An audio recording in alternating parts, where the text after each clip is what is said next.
Seigneur, je t'invite pour écouter la parole éternelle, car c'est l'heure du choix. C'est l'heure du choix. C'est l'heure du choix. C'est l'heure du choix.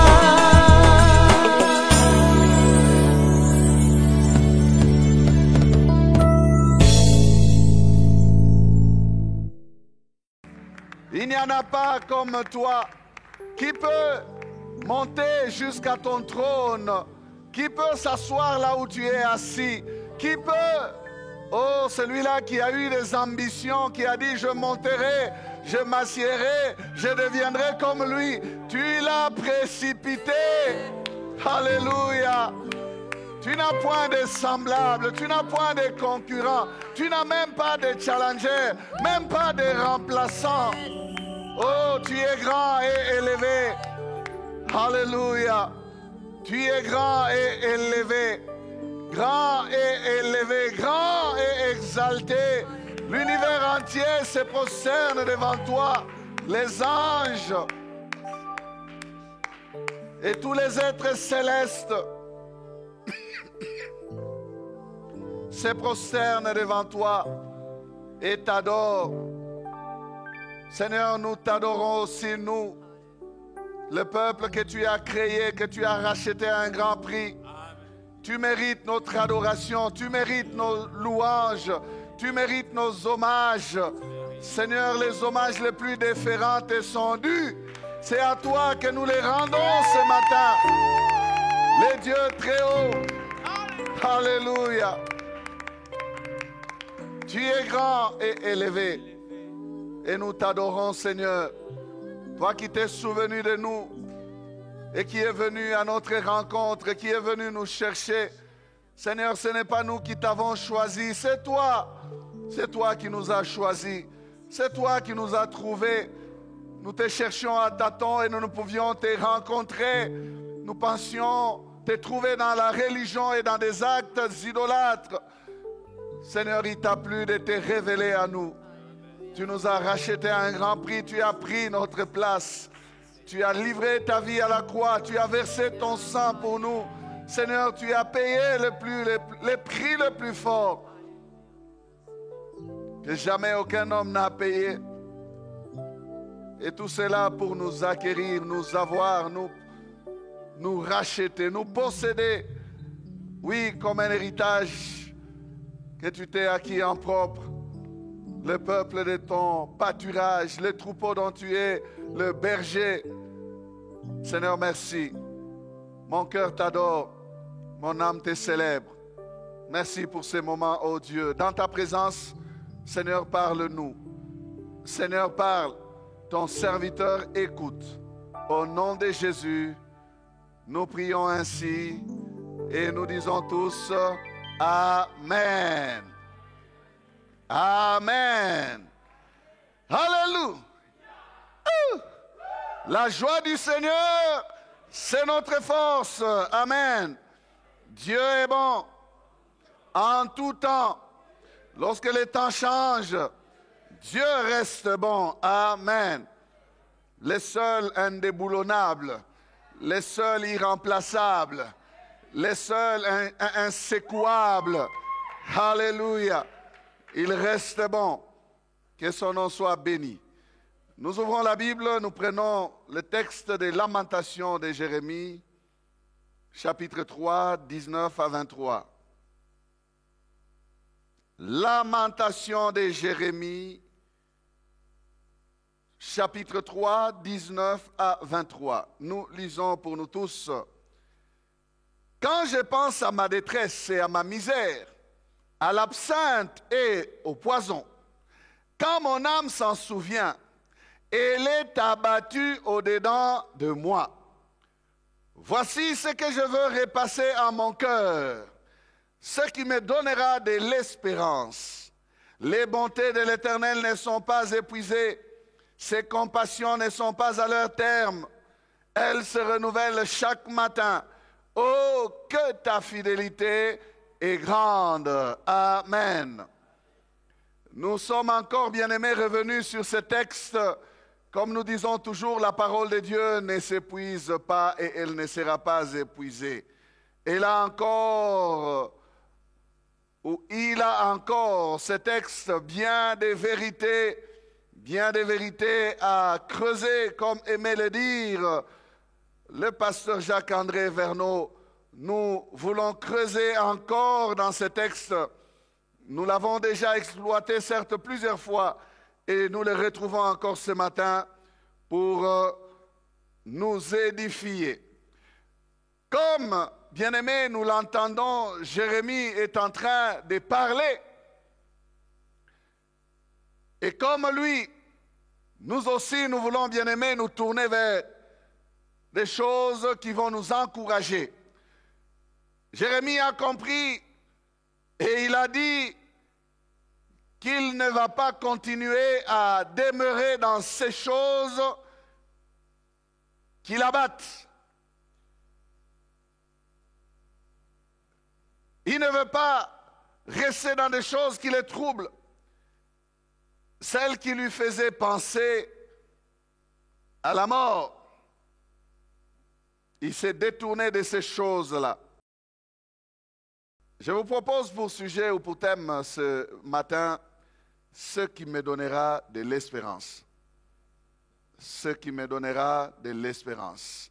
Oui, bien-aimés, il y a des choses qui nous donnent de l'espérance. Mais il y a aussi des choses qui tuent l'espérance. Il y a des choses qui donnent l'espérance, mais il y en a celles qui tuent l'espérance. Il y a des choses dans la vie qui vous boostent, qui vous poussent vers l'avant, mais il y en a aussi celles qui vous dégonflent. Il y a des choses qui vous propulsent, qui vous donnent l'énergie, qui vous donnent des ailes, qui vous donnent des ailes. Vous avez envie de planer, de continuer à planer plus haut, mais il y a des choses qui vous attirent vers la terre, qui vous abattent, qui vous écroulent à terre.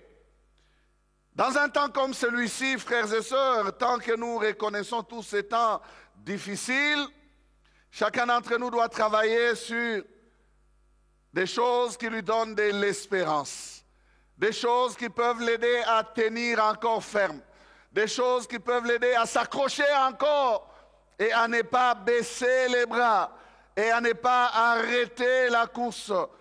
Bien-aimés, sans espérance, nous ne pouvons pas tenir dans la vie chrétienne, même la vie physique. Sans espérance, nous ne pouvons pas tenir. Jérémie dit ceci: quand je pense à ma détresse et à ma misère, à l'absinthe et au poison, quand mon âme s'en souvient, elle est abattue au-dedans de moi. Son âme est comment? Abattue au-dedans de lui. Abattue. Une âme abattue n'a pas envie de manger. Une âme abattue n'a envie de rien. Lorsque vous êtes abattu dans votre homme intérieur, bien-aimé, tout ce qui vous entoure ne vous intéresse pas. Même quand on vous présenterait les mets les plus exquis, réputés, aimés par vous, ou que vous préférez les plus, ces mets succulents n'auront aucun goût dans votre bouche à cause de la douleur dans votre âme. Jérémie dit, mon âme est abattue au-dedans de moi. Il dit, quand mon âme s'en souvient, donc dès lors que je me tourne vers... Quand je pense, découragé, désespéré, désemparé, déçu même de la vie. Jérémie a compris, il dit, je vais changer. Je ne veux pas continuer dans l'abattement. Il a compris que son attitude intérieure était en fait liée à ce qu'il laissait pénétrer dans ses pensées. Quand mon âme s'en souvient, et le secret, il fait quoi? Nous avons déjà prêché sur ces choses dans ce message dont les thèmes et les bontés du Père. Bien-aimés, il refuse de se nourrir de ceux qui l'abattent. Parce que Jérémie a compris l'importance de l'espérance. Il dit, je vais chercher ce qui me donnera de l'espérance. Oh oui, frères et sœurs, perdre l'espérance, c'est perdre le courage de continuer. Perdre l'espérance, c'est accepter que tout s'arrête avec le problème que l'on a. Parce que je suis en difficulté, alors que ça s'arrête par ici. Perdre l'espérance enlève la joie de vivre. Le goût de la vie n'y est plus, mais, bien-aimés, nous chrétiens, nous sommes des hommes d'espérance. Alléluia. Le chrétien est un homme d'espérance, une femme d'espérance. Tu es un frère d'espérance, une sœur d'espérance. On ne peut pas dire qu'on est chrétien et on n'a pas d'espérance. Non, non, jamais. Du reste, si quelqu'un dit « je crois », il dit qu'il a de l'espérance. L'espérance est tellement liée à la foi que l'on a du mal à les séparer, à faire la différence entre les deux. On a l'habitude de les confondre. L'espérance est liée à la foi. Elles marchent ensemble. Celui qui croit à l'espérance et celui qui a l'espérance croit. La différence, c'est dans le temps. La foi est au présent. L'espérance est au futur. Amen. La foi est au présent. C'est la ferme assurance des choses qu'on espère. La foi est une ferme assurance. Elle est au présent. L'espérance, elle est au futur. C'est la foi pour des choses qui vont se faire après l'espérance. Donc la foi a en elle l'espérance. L'espérance, bien-aimé, c'est l'action d'espérer. Et espérer, c'est attendre un bien qu'on désire et que l'on croit qui arrivera. Espérer, c'est attendre un bien que l'on désire et on croit que ce bien-là arrivera. Vous voyez, il y a croire dans espérer. Tout comme il y a espérer dans croire.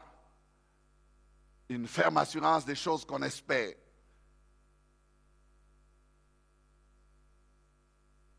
S'attendre à un bien que l'on désire et que l'on croit qui arrivera. La foi et l'espérance, je disais, marchent ensemble. Ce sont des amis. Et on ajoute un autre ami de ces trois-là que l'on catégorise, que l'on appelle les vertus chrétiennes, l'amour. 1 Corinthiens 13, 13. Et maintenant donc ces trois choses demeurent. La foi, l'espérance, la charité. D'autres versions disent l'amour. Mais la plus grande de ces choses, c'est l'amour. Pourquoi la plus grande de ces choses, c'est l'amour? Parce que l'amour est Dieu, l'amour est de Dieu et l'amour va demeurer plus loin que l'espérance et la foi. L'espérance et la foi, nous en avons besoin que sur terre, bien-aimés. Lorsque nous partirons, nous continuerons à bénéficier de l'amour, mais les deux vont s'arrêter. On dit, c'est un adage, c'est dans la pensée populaire que l'espérance est le propre de l'homme. Elle est indispensable à la vie et à l'équilibre intérieur. L'espérance est le propre de l'homme. Donc tout homme est fait en fait d'espérance. Même le plus misérable des hommes. Alors ici, bien-aimés, il y en a qui ont la bonne espérance, Mais il y en a qui ont la mauvaise espérance. Il y en a qui ont des espérances trompeuses, comme la Bible les appelle, comme les enfants d'Israël autrefois, qui avaient l'espérance trompeuse, qui se confiaient dans des actes religieux, alors que leur cœur était éloigné de Dieu. Ce sont des espérances trompeuses. Mais ici, nous parlons, bien-aimés, de la bonne espérance. Et nous allons saisir, bien-aimés, cette espérance-là ce matin. L'espérance est le signe de l'imperfection de l'homme, de tout homme. Nous espérons. Pourquoi? Parce que nous ne sommes pas arrivés. Parce que nous avons toujours des besoins. Parce que nous avons toujours des choses que nous attendons. Nous ne sommes pas bien-aimés dans la plénitude de tout ce dont nous devons avoir ou nous devons posséder. Nous n'avons pas tout. Même ceux qui sont élevés en dignité, ils ont toujours besoin d'espérer encore en quelque chose. Ils poursuivent toujours quelque chose. Ils ne peuvent pas dire, c'est terminé, je suis arrivé à la plénitude de ma vie, je suis comblé à 100%. Non. Donc c'est un signe de l'imperfection de tout homme. Il n'y a aucun homme qui puisse se dire, je suis complet et je suis au complet. Il y a toujours un point en nous qui recourt à l'espérance. Nous attendons toujours quelque chose, bien-aimé, et même quelque chose de meilleur, de mieux, demain, plus qu'aujourd'hui. Et ce que nous sommes aujourd'hui n'est pas tout. Nous sommes appelés à être semblables à l'image de Christ. Là, je parle particulièrement de nous chrétiens. L'absence d'espérance pourrait donc signifier aussi la cessation de la vie. Quiconque perdrait l'espérance pourrait facilement aussi dire, oh, mort vient me prendre. Regardez un homme comme Élie, désespéré. Il souhaita la mort, alors qu'Élie n'était pas inscrit au registre de la mort. L'homme qui ne devait pas mourir demanda la mort. Pourquoi? Il n'avait plus d'espérance. Il fallait que le Seigneur le retourne. Tourne Élie vers des choses qui vont lui donner encore de l'espérance. Qu'il arrête de regarder à Jézabel et de s'enfuir, mais qu'il regarde maintenant à l'Éternel. Lorsqu'il pouvait dire, je suis resté seul, à quoi bon? Que je meure donc? Dieu lui a dit non, l'équipe est grande, tiens bon, tiens bon. Donc, frères et sœurs, ne perdez pas votre espérance. Ne vous découragez pas à cause des temps difficiles. Non, cherchez des choses qui vont vous donner de l'espérance. Entretenez l'espérance. Restez dans l'espérance. Restons dans l'espérance. Amen. Ecclésiaste 9, verset 4. Pour tous ceux qui vivent, il y a de l'espérance. Pour tous ceux qui vivent, il y a de l'espérance. Est-ce que tu vis? Il y a de l'espérance pour toi, mon frère. Pour tous ceux qui vivent, il y a de l'espérance. Et même un chien vivant vaut mieux qu'un lion mort. Un lion mort n'a plus d'espérance. Un lion mort, malgré qu'il est le roi des animaux, il ne fera plus rien, un lion mort. Mais un chien sans valeur, en vie, il a plus d'espérance qu'un lion mort. Tant que tu vis, mon frère, ma soeur, il y a de l'espérance. Seule la mort stoppe l'espérance. Seule la mort anéantit l'espérance. On ne peut plus rien espérer, il n'y a plus rien à changer, il n'y a plus rien à entreprendre, il n'y a pas la vie. Tant qu'il n'y a pas la vie, il n'y a plus d'espérance, bien-aimé. Tant qu'il y a la vie, il y a encore de l'espérance. Alors apprends, mon frère, à t'appuyer sur cette bonne espérance que nous avons en Jésus. Et tu peux confesser, aussi longtemps que tu vis, ça ira.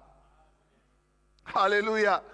Pourquoi? Parce que tu as de l'espérance Tant que tu vis, dis-toi que c'est encore possible. Tant que tu vis, dis-toi que les choses peuvent changer. Un jour peut enfanter, bien-aimé, des surprises. Alléluia. En un jour, des surprises agréables peuvent arriver. En un jour, tant que tu vis, frère, il y a de l'espérance. N'est-ce pas que c'est un adage français qui dit cela? Tant qu'il y a la vie, il y a de l'espérance. Tant qu'il y a la vie, il y a de l'espoir. Tant qu'il y a la vie, il y a de l'espérance. Et j'aime bien ce que les Quinois disent. Basekaka mwana mobali te sokina no akufi te. Alléluia. Comme si okoseka mwana mwasi. Non. Les Quinois aussi. Basekaka mwana mobali te. Ebongo mwana mwasi. Ayepe. Donc, koseka mutu te sokina no akufi te. Usicheke mutu kama aya fariki. Aussi longtemps que tu es vivant, mon frère, oh, je te parle de l'espérance ce matin. Sache que les choses peuvent changer. Les choses peuvent changer. Dieu peut transformer toutes choses. Et Dieu nous réserve des surprises. Bien-aimés, il y a des personnes que l'on regarde écrouler aujourd'hui par terre, mais on ne sait pas comment ils vont rebondir. Vous serez surpris de les revoir rebondir. Et vous vous demandez, mais comment? Tant qu'il y a la vie, il y a de l'espérance. Oh, voilà pourquoi c'était bien pour Joseph qu'on ne le tue pas. Si on l'avait tué, ses rêves ne se seraient pas accomplis. Il n'y aurait pas eu d'espérance pour Joseph. Mais l'erreur que ces hommes ont commise, je dis toujours cela, l'erreur qu'ils ont commise, c'est de les laisser en vie. Leur première pensée était bonne. Tuons-les. Mais qu'est-ce qui les a poussés à les laisser en vie? Erreur. L'erreur. Vous avez compris quand j'ai dit que leur première pensée était bonne? Ah, c'est par rapport à l'espérance, n'est-ce pas? Ah, ils allaient tuer l'espérance et les rêves de Joseph ne pouvaient pas se réaliser. Mais ils ont commis l'erreur de ne pas les tuer. Oh, tant qu'il y a la vie, il y a de l'espérance. Ils ont pensé, vendons-les. En les vendant aux Madianites, ils ont pensé que sa vie va continuer à faire quoi? À descendre. Oh, ils ont oublié que tant qu'il y a la vie, il y a de l'espérance.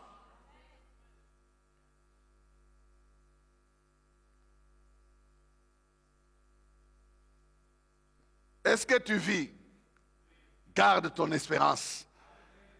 Ce que tu es aujourd'hui, ce n'est pas ce que tu seras demain. Tant que tu vis, garde ton espérance. Bien-aimé, l'espérance, c'est l'attente que nous avons des meilleures choses à venir. L'attente que nous avons des meilleures choses. Pas seulement l'attente des choses que nous ne connaissons pas. Non, des meilleures choses. L'attente que nous avons des meilleures choses qui vont venir. Des choses là vont venir, elles vont venir. On dit souvent les meilleurs restent à venir. C'est l'attente que nous avons d'un lendemain meilleur.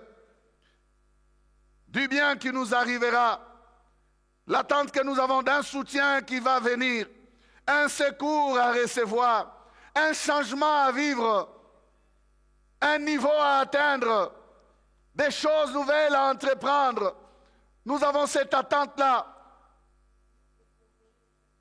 Nous avons des choses à faire, à vivre, à saisir, à recevoir.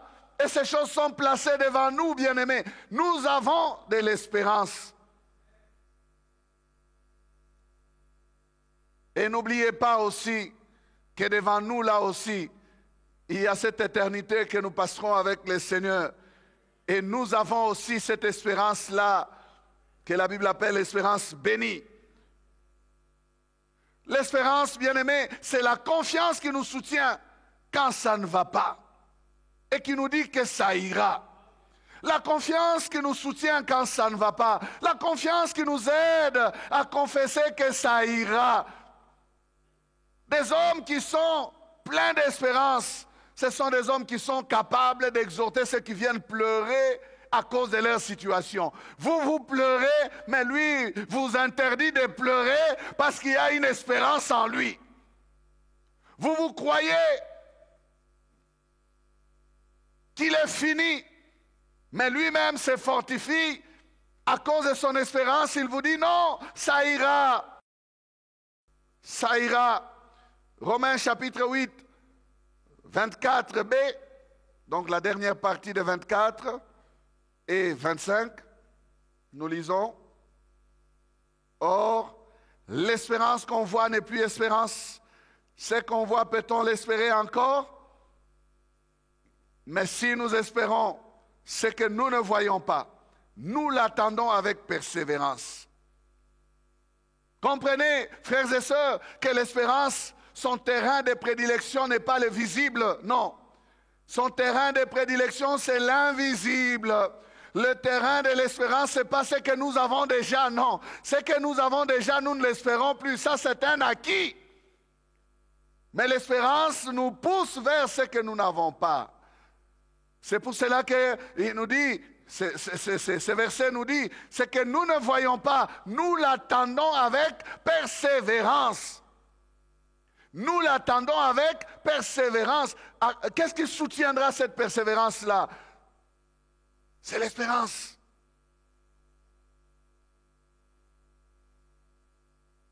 Une chose vécue, une chose possédée n'est plus du domaine de l'espérance. Ce que nous avons, nous ne l'espérons plus, nous l'avons déjà. Mais nous espérons ce que nous ne voyons pas. Nous l'attendons avec persévérance. En ayant l'espérance, bien-aimés, nous éliminons les stress. Vivre dans l'espérance nous permet d'éliminer les stress. Il y a des personnes qui pensent éliminer les stress dans la boisson. Non, l'espérance élimine les stress. On se rassure, on dit même si aujourd'hui c'est difficile, demain ça ira mieux. On n'a pas besoin d'un verre de vin ou de whisky pour noyer ses soucis. Et quelqu'un a dit que les soucis savent nager. Vous vous dites, vous noyez vos soucis, mais le lendemain, ils vont ressurgir et ils seront encore là. Non, noyez vos soucis dans l'espérance. Et prenez les soucis, jetez-les au pied de la croix de Jésus. Ne portez jamais vos soucis sur vos épaules. Ils vont vous écrouler. Les soucis vont vous faire du mal, tout comme les inquiétudes. L'espérance étouffe les inquiétudes, élimine les inquiétudes. L'espérance fait taire les murmures. Pourquoi un homme qui est plein d'espérance va-t-il murmurer? Pourquoi il va dire Non, parce que dans son cœur, il a de l'espérance, il est fortifié dans son être intérieur. Il n'a pas besoin de faire sortir des jurons de ses lèvres. Non. Bien-aimé, l'espérance, c'est le ministère de gestion de tout ce que nous attendons de Dieu. L'espérance, c'est le ministère qui gère tout ce que nous attendons de Dieu. Hein? Tout ce que nous attendons de Dieu est géré par l'espérance. L'espérance gère nos bénédictions à venir. Elles sont gérées par l'espérance. Nous espérons que Dieu nous a déjà bénis en Jésus-Christ dans les lieux célestes. Nous attendons l'accomplissement de ces bénédictions-là. Leur transfert du ciel sur la terre. Et c'est dans l'espérance que nous attendons nos bénédictions. Ce que nous aurons demain, nous l'attendons avec espérance aujourd'hui. Ce que nous serons demain dépend de notre espérance d'aujourd'hui, bien-aimés. Nous pouvons faire confiance à Christ et confesser avec lui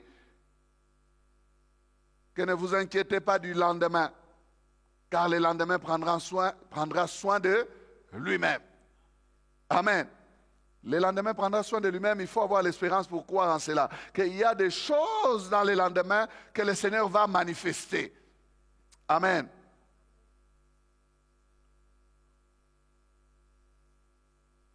L'espérance gère le Congo bien-aimé. Ce que le Congo sera demain dépend de notre espérance aujourd'hui, frère. Voilà pourquoi il ne faut pas être comme cet homme. Quand tu arrives devant Libulu Manzengele, ne dis pas que Moko Ekobongate. Libulu wana basi bakanga yango. Boloba sikoy.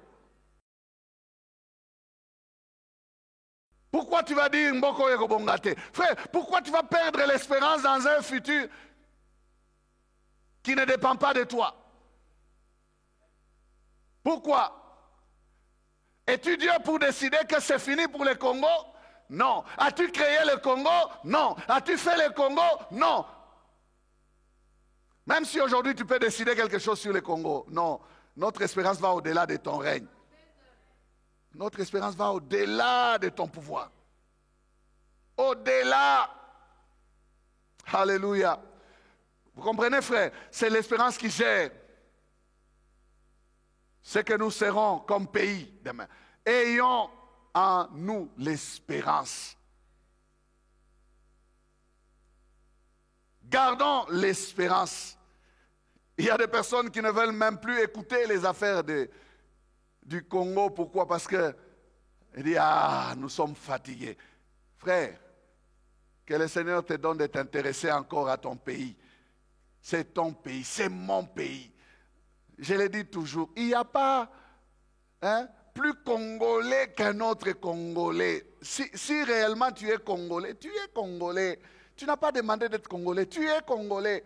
À moins que tu sois comme les faussaires là, qui veulent être des Congolais qui ne le sont pas. Mais nous sommes Congolais. Nous devons aimer notre pays. Nous avons choisi d'être Congolais? Non.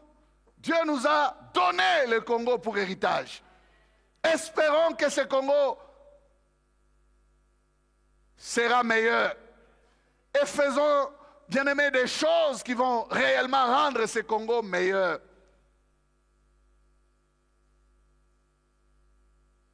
Là où le Seigneur nous a placés, chacun d'entre nous, il faut te demander, qu'est-ce que tu fais pour le Congo? Il y a des gens pour qui le Congo a tout fait, mais eux, ils n'ont rien fait pour le Congo. Il faut faire quelque chose pour ton pays, là où Dieu t'a placé. Nous qui sommes serviteurs de Dieu, ce que nous apportons notre pierre pour bâtir ce Congo et faire d'un Congo meilleur plus qu'avant. Nous faisons des écoles, nous avons des œuvres sociales, nous prêchons l'évangile pour rendre l'homme meilleur. Et cet homme va travailler dans un pays qui va devenir aussi meilleur. C'est parce que nous avons l'espérance. Bien-aimés, si nous ne sommes pas partis de ces pays, si nous n'avons pas fui, c'est parce que nous croyons que nous serons bénis dans ces pays. Et c'est pour cela que nous travaillons pour rendre, bien-aimé, notre environnement meilleur. À cause de quoi? De notre espérance. De notre espérance. Célibataire, sache que ton mariage est géré par ton espérance. Si tu perds l'espérance, tu risques de rester célibataire à jamais. Je parle de l'espérance au mariage. Ne perds pas cette espérance-là. Sache que tu te marieras. Et apprends à entretenir ton espérance dans ce domaine-là. Stérile, ta fécondité est gérée par ton espérance. Chômeur, ce que tu auras comme travail dépend de ton espérance. Si tu dis, je n'ai pas de parapluie, à quoi bon chercher du travail? Tu ne chercheras pas. J'ai entendu l'histoire d'un jeune homme qui, lui, ne faisait que déposer les papiers. Il n'a pas d'appui, mais il déposait les demandes. Il déposait ses demandes d'emploi. Et un jour, on l'a appelé. Parce qu'il avait l'espérance que malgré que je ne suis pas connu dans cette entreprise-là, je n'ai personne qui travaille là-dedans, mais je vais déposer mon papier. Et on l'a appelé. Il avait l'espérance. Garde ton espérance, chômeur. Tu ne seras pas chômeur à vie. Es-tu malade? Sache que ta guérison est gérée par ton espérance. D'ailleurs, les médecins travaillent là-dessus. Surtout pour les malades là qu'on dit incurables. On leur dit que la force que tu auras à croire en ta guérison va t'aider à vite guérir. En fait, ils veulent dire tout simplement à celui qui est malade que tu dois avoir l'espérance. Quelqu'un peut lutter contre les cancers qui est incurable et être guéri du cancer tout simplement à cause de son espérance. On dirait qu'on pouvait peut-être consulter un médecin de ce domaine-là qui puisse nous dire quels sont les éléments qui dégagent un cœur plein d'espérance. Donc il y a des vitamines spirituelles, il y a des choses qui bougent dans les cœurs remplis d'espérance qui vont attaquer les cellules atteintes par la maladie et commencer à les changer. Bien-aimés, il y a tout un processus que l'espérance fait dans les cœurs.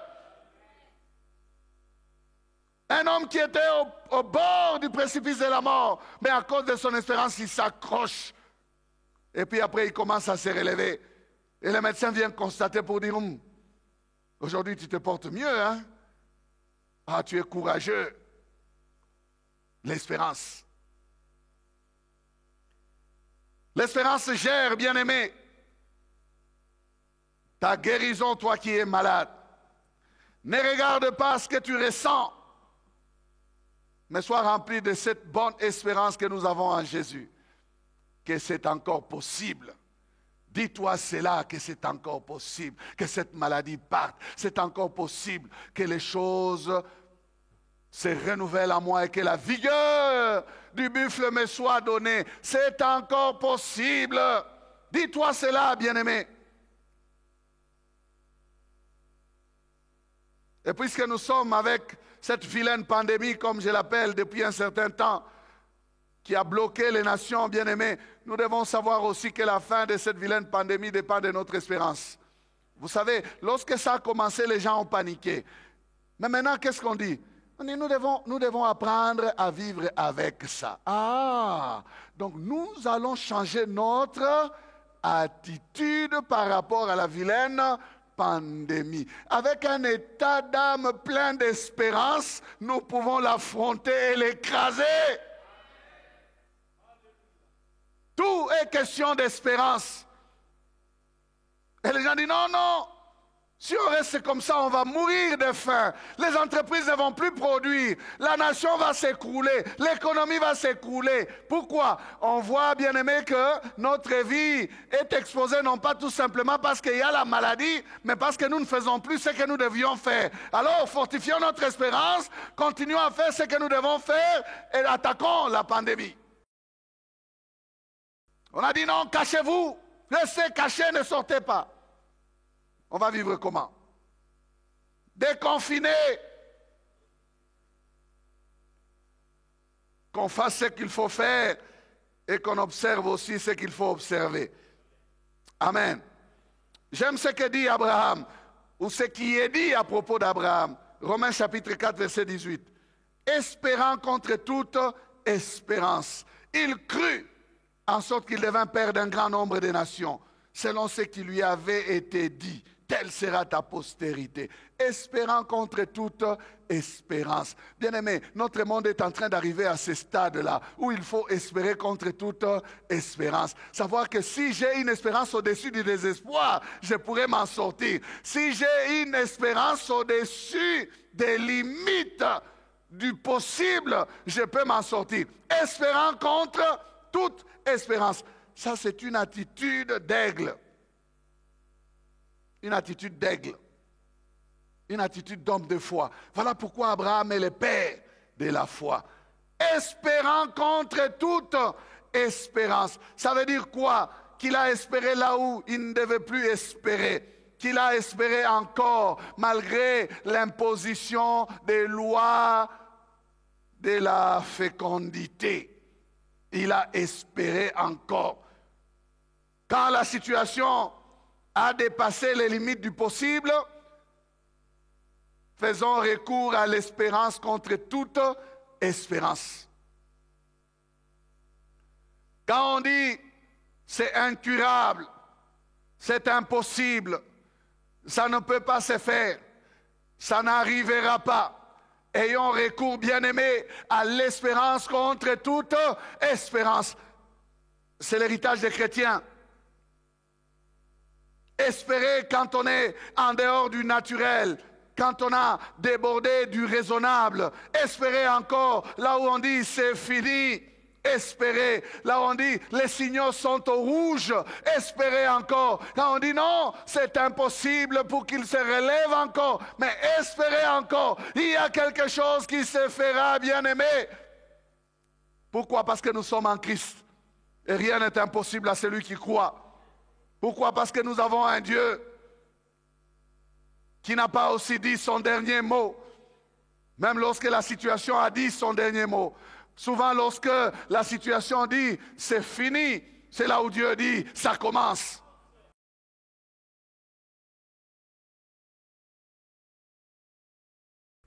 Alléluia. Frère, je ne sais pas si tu me suis très bien. Ma soeur, je ne sais pas si tu me suis très bien. Abraham était usé de corps. Sarah de même. Vous savez, la Bible n'est pas là pour nous donner les détails. Quand on dit usé de corps, c'est réellement usé de corps. C'est qu'Abraham, cette histoire de fête, c'était terminé pour lui, il ne faisait plus.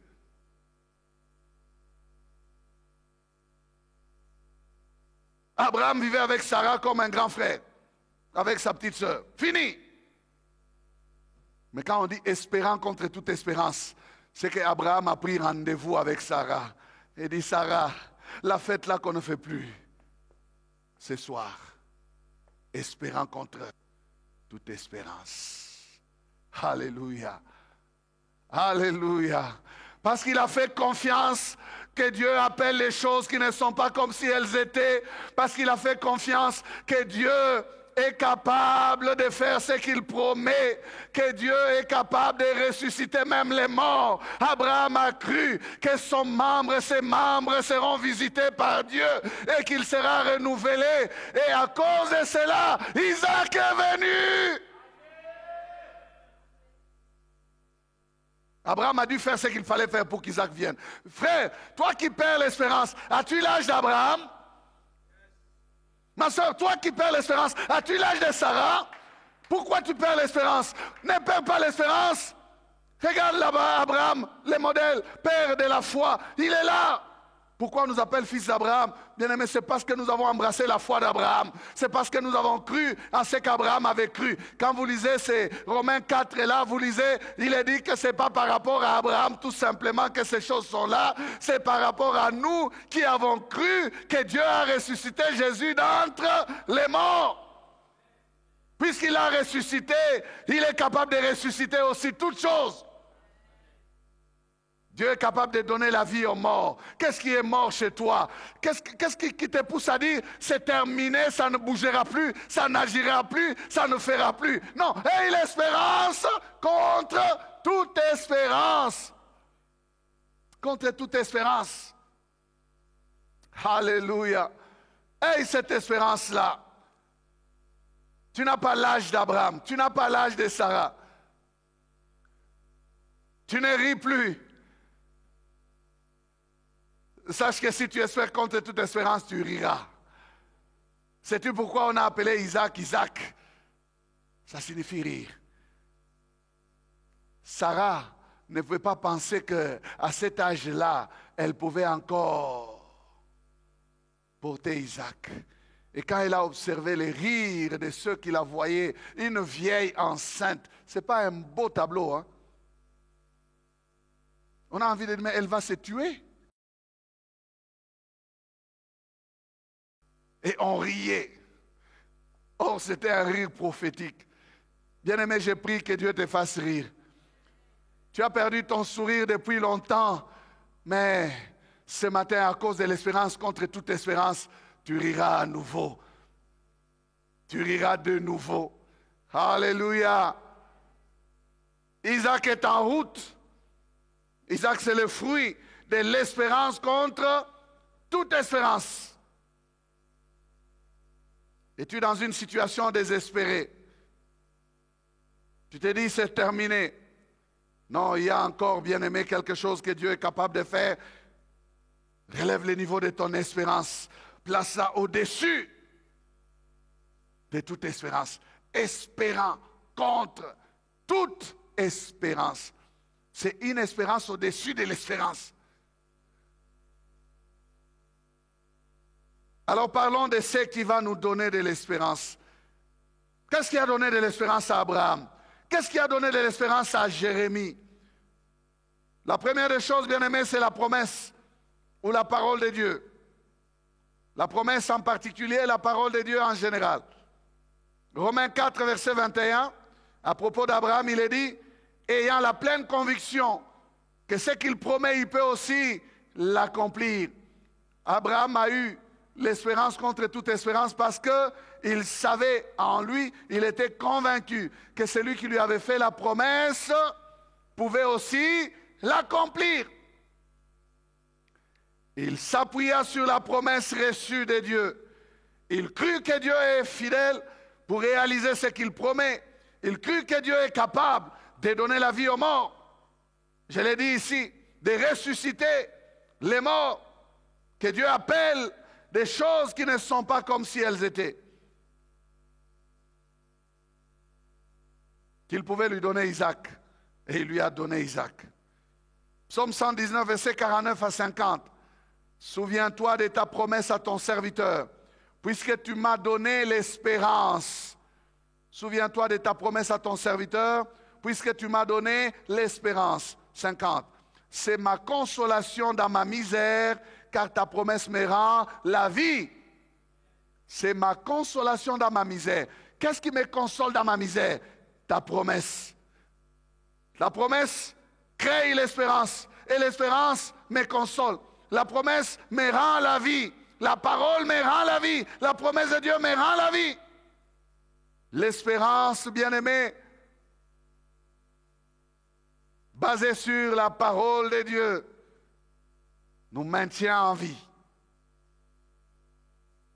Et la Bible dit que l'espérance ne trompe point. Romains 5, verset 5. Or, l'espérance ne trompe point, parce que l'amour de Dieu est répandu dans nos cœurs par le Saint-Esprit qui nous a été donné. L'espérance qui vient de Dieu ne peut jamais, jamais tromper. Ne peut nous mentir, ne peut nous dribbler, nous flouer, ne peut avoir pour motif que juste pour nous calmer, calmer nos douleurs. Non. Si Dieu te promet, je l'ai dit autrefois, ce qu'il a. Si Dieu promet ce qu'il a. Quand Dieu a dit à Israël, demain, à la même heure, les prix des articles vont baisser à la porte de Samarie.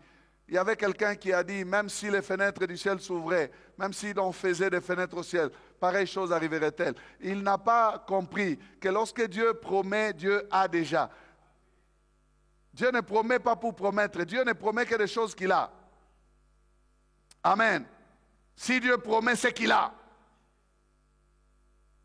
Regardez Abraham, il est parti de son pays faisant confiance à quoi? À la parole. Va-t'en de ton pays, de ta patrie, vers le pays que je te montrerai. Il dit, je ferai de toi, je rendrai ton nom. Il n'a fait qu'entendre des choses qui lui ont rempli d'espérance et il est parti. Il n'avait aucune idée du pays. Mais il est parti. Abraham a vraiment cru en Dieu. Il a fait confiance à Dieu. Dieu lui dit de changer le nom. Il lui change le nom. Abraham à Abraham. Abraham accepte. Père élevé, en père d'une multitude. Les enfants ne sont pas encore là. Mais le nom est déjà changé. N'est-ce pas pour lui apprendre l'espérance? Siméon a tenu à cause de la promesse. Il attendait le Messie. Il a attendu le Messie. L'Esprit l'avait averti qu'il verra le Messie. C'est comme si Siméon a tenu son souffle qu'à la promesse. La promesse l'a boosté pour se maintenir en vie. Il avait l'espérance. Et quand il a vu l'enfant,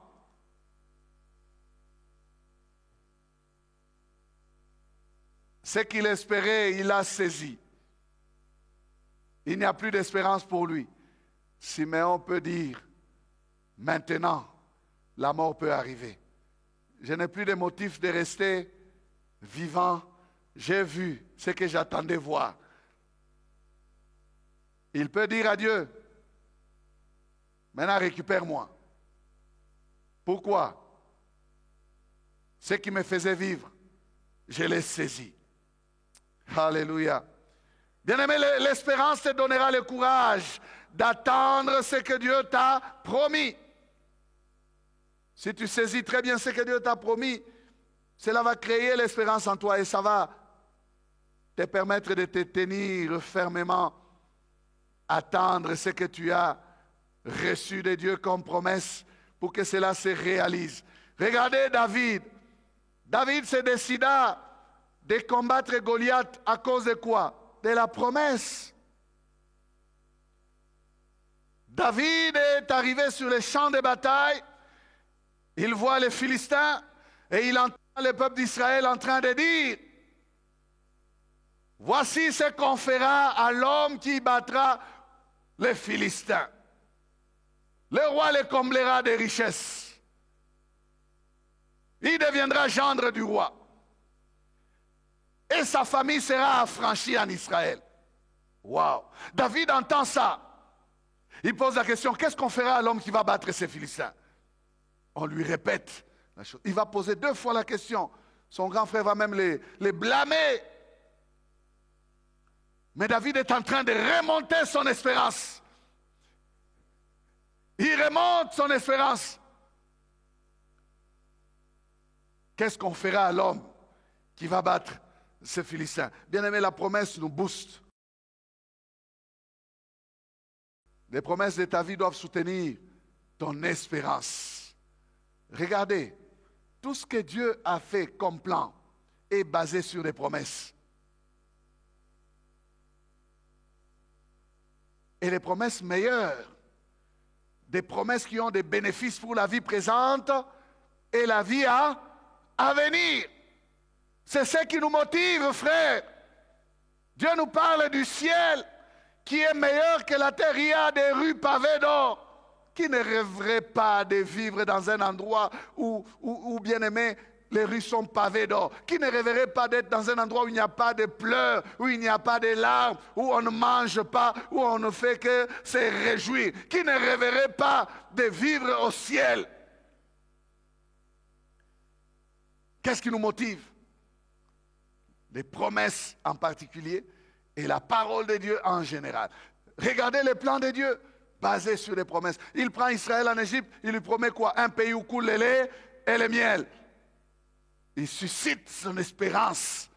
Il dit, vous devez aller dans ce pays-là. Levez-vous. Même s'il faut se battre, le pays en vaut la peine. Alléluia. Le pays en vaut la peine. Frères, sœurs, apprenons à rechercher les promesses de Dieu sur notre vie. Pas des choses en général seulement. Pour ceux qui ont un appel, votre appel doit être basé sur des promesses. Qu'est-ce que Dieu vous a dit? Qu'est-ce qu'il vous a dit? Cela vous maintient dans l'espérance. Deuxième chose, on va aller rapidement, la fidélité de Dieu. Jérémie dit, voici ce que je veux repasser à mon cœur, ce qui me donnera de l'espérance. Les bontés de l'Éternel ne sont pas épuisées, ses compassions ne sont pas à leur terme. Elles se renouvellent chaque matin. Oh, que ta fidélité est grande. Amen. Puisque ces choses se renouvellent chaque matin, Seigneur, puis-je avoir ma part? Comment aurais-je ma part dans ce que tu renouvelles chaque matin? Non, je ne vais pas compter sur tout simplement le renouvellement. Moi, je vais compter sur ta fidélité.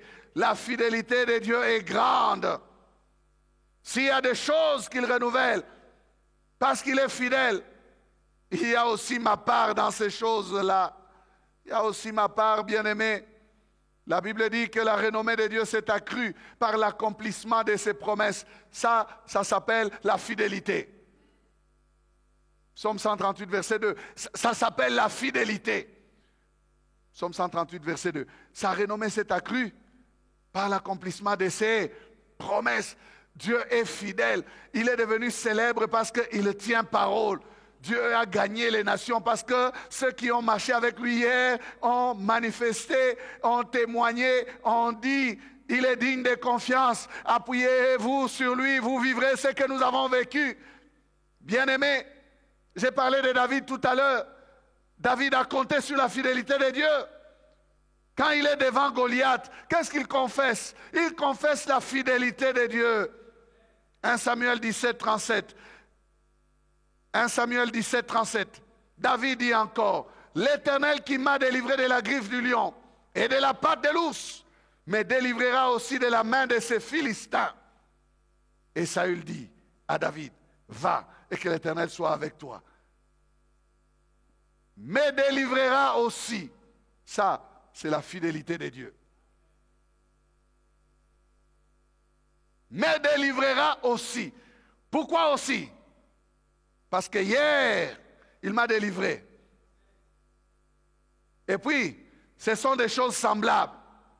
Avez-vous déjà bien médité sur ces versets? Ce sont des choses semblables. La griffe du lion, la patte de l'ours, la main du Philistin.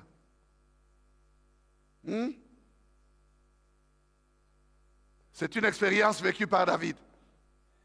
La griffe, la patte et la main. La griffe, la patte et la main.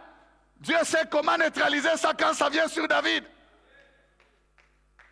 Il dit, mais j'ai déjà vécu ça. C'est quoi? C'est une main. S'il y a une griffe, s'il y a une patte, alors une main. Oh. Sois rempli d'espérance, frère. Ne regarde pas la taille des choses qui t'étouffent. Quand ce jeune homme a regardé Goliath, il a regardé comment Israël tremblait. Il a donné d'abord de l'espérance à tout Israël. Il dit que personne ne se décourage. Ton serviteur ira se battre contre ces Philistins. C'est un circoncis qui a injurié les dieux vivants. Que personne ne se décourage. Gardez votre espérance, frère. La pandémie peut être là. Gardez votre espérance. Tant qu'il y a la vie, il y a de l'espérance.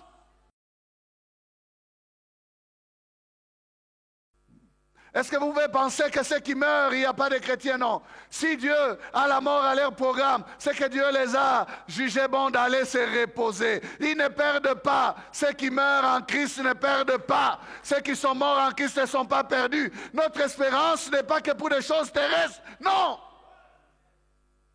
Notre espérance, frères et sœurs, traverse la tombe.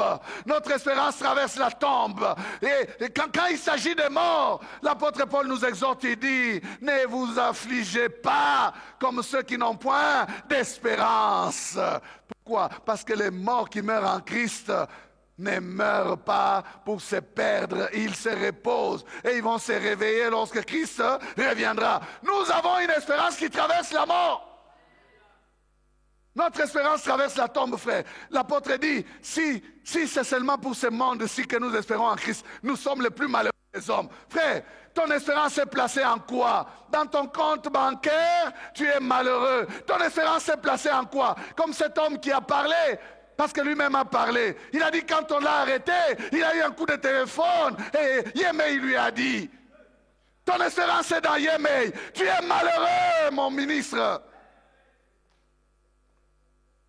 L'espérance ne doit pas être placée dans un homme. L'espérance doit être placée sur les rochers des âges. Le Seigneur de gloire, celui qui ne trompe jamais. Le roi de gloire, le Seigneur des seigneurs, le Dieu puissant. Maudit soit l'homme qui se confie dans l'homme. Tu as placé ton espérance en quoi? Dans tes diplômes, dans tes relations. Ton espérance est placée en quoi? Dans le nom de ta famille. Ton espérance est placée en quoi? Dans ton poste. Tu crois que tu es intouchable à cause de ton poste? Non! Il y a un qui est au-dessus de tous. Et c'est lui-là qui a les derniers mots. Jusqu'à quand, frères et sœurs, les hommes ne comprendront pas qu'ils doivent chercher le Seigneur et arrêter de se confier dans l'homme qui n'est qu'un souffle. Dans l'homme qui n'est qu'un souffle. L'herbe sèche et la fleur tombe et le lieu qu'elle occupait n'est plus. Voilà, frère, je me suis efforcé de te donner de l'espérance ce matin. Je ne sais pas si tu as une espérance. Jésus-Christ lui-même devient notre espérance. Placé devant nous, il est notre espérance. Paul dit, je cours. Oubliant ce qui est en arrière, je fais une seule chose. Pourquoi? Parce que lui m'a saisi. Moi aussi, je suis en train de courir, je vais le saisir. Il est notre espérance. L'espérance bénie placée devant tout croyant, c'est son retour. Bien-aimé, seras-tu debout quand il reviendra? Seras-tu au rendez-vous quand il reviendra? Ou tu seras perdu dans le péché? Est-ce que tu travailles sur ces choses pour que tu restes debout? Pour que quand il reviendra, tu sois avec lui. Voici ce que je vais repasser dans mon cœur. Ce qui me donnera de l'espérance. Ce qui me donnera de l'espérance. Ce qui me donnera de l'espérance. Baissons la tête.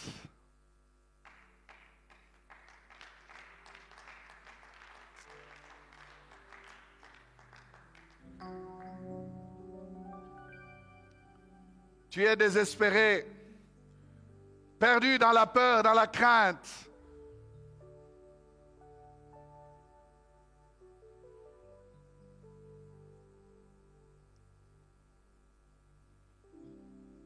Tu es désespéré.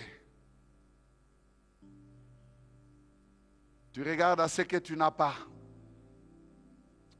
Tu regardes à ce que tu traverses, à ce que tu vis. La parole est sortie pour toi, bien-aimé. Jésus-Christ est notre espérance.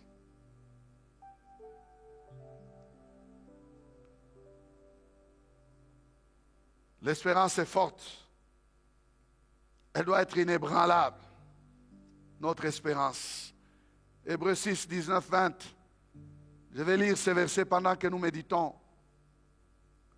Cette espérance, nous la possédons comme une ancre de l'âme, sûre et solide.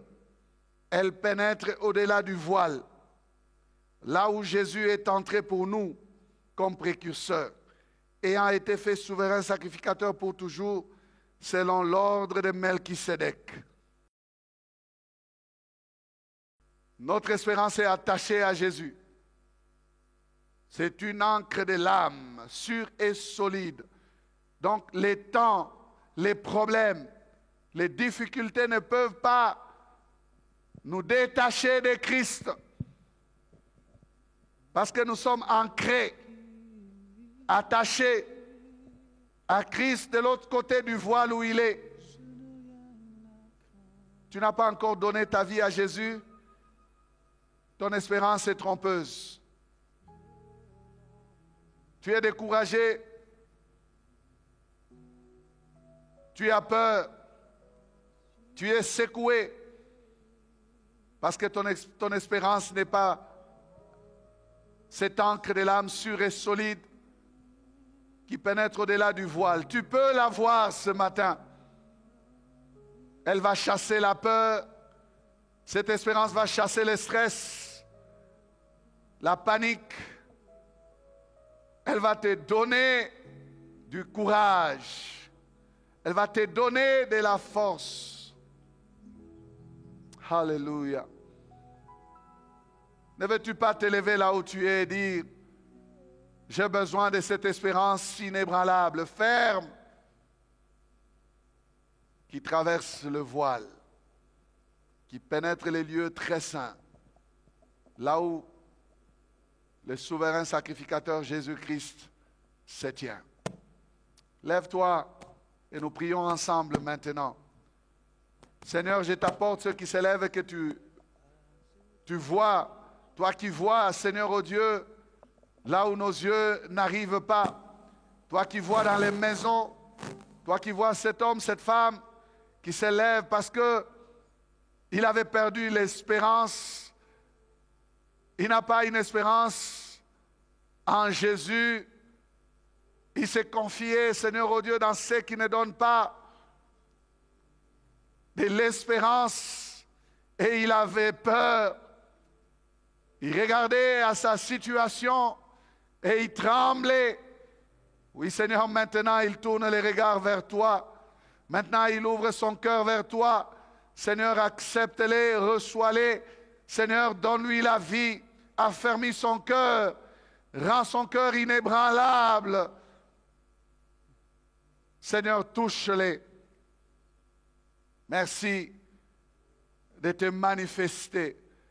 Merci de te glorifier dans sa vie.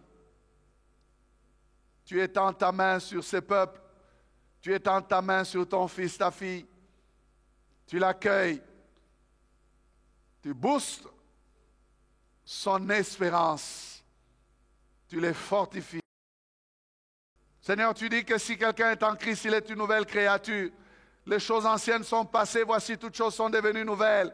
Qu'il en soit ainsi pour celui qui t'accepte maintenant comme Seigneur et Sauveur, qui te donne sa vie maintenant. Seigneur, touche sa vie et transforme-les. Merci Seigneur. Merci Seigneur. Glorifie ton nom. Manifeste-toi Jésus. Tu es puissant pour donner la vie aux morts, pour renouveler, Seigneur, oh Dieu, ce qui ne fonctionnait plus, pour fortifier ce qui avait faibli, pour redresser ce qui était courbé. Redonne l'espérance et maintiens ce peuple dans l'espérance. Nous te les confions. Merci Jésus. Bien-aimés, nous vous remercions d'avoir suivi ce message et nous prions pour que la grâce du Seigneur continue à agir dans votre cœur et que le message puisse apporter des fruits pour lesquels Dieu l'a envoyé chez vous. Nous voulons juste vous encourager à vous qui n'avez pas encore donné votre vie à Christ, à faire cette prière avec nous maintenant et à faire cette prière avec un cœur ouvert et une décision venant de votre cœur. Vous pouvez juste prier avec nous maintenant en répétant ces paroles après moi et en disant ceci. Seigneur Jésus, je t'ouvre mon cœur, je te donne ma vie. Sois mon Seigneur et mon Sauveur. Pardonne mes péchés, Seigneur. Inscris mon nom dans ton livre de vie. Je m'abandonne à toi. Que le Saint-Esprit m'aide à te suivre et à te servir. Merci pour la nouveauté de vie et merci pour, Seigneur, au Dieu de gloire, l'obéissance à ta parole que tu crées en moi. Parce que c'est toi qui crées le vouloir et le faire. Selon ton bon plaisir. Je te dis merci. Amen.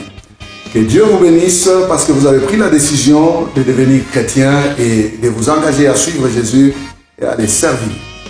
Vous pouvez nous contacter au numéro qui apparaît à l'écran et nous serons toujours disposés à répondre à vos questions, à vos préoccupations. Nous sommes là pour vous servir et nous serons aussi heureux d'avoir un temps de prière avec vous dans nos installations 6 avenue Kasavubu, coin Sandoa, à l'église La Parole Éternelle, ici à Lumbashi. Que Dieu vous bénisse, que sa grâce et sa paix soient dans vos maisons. Au revoir, nous vous aimons.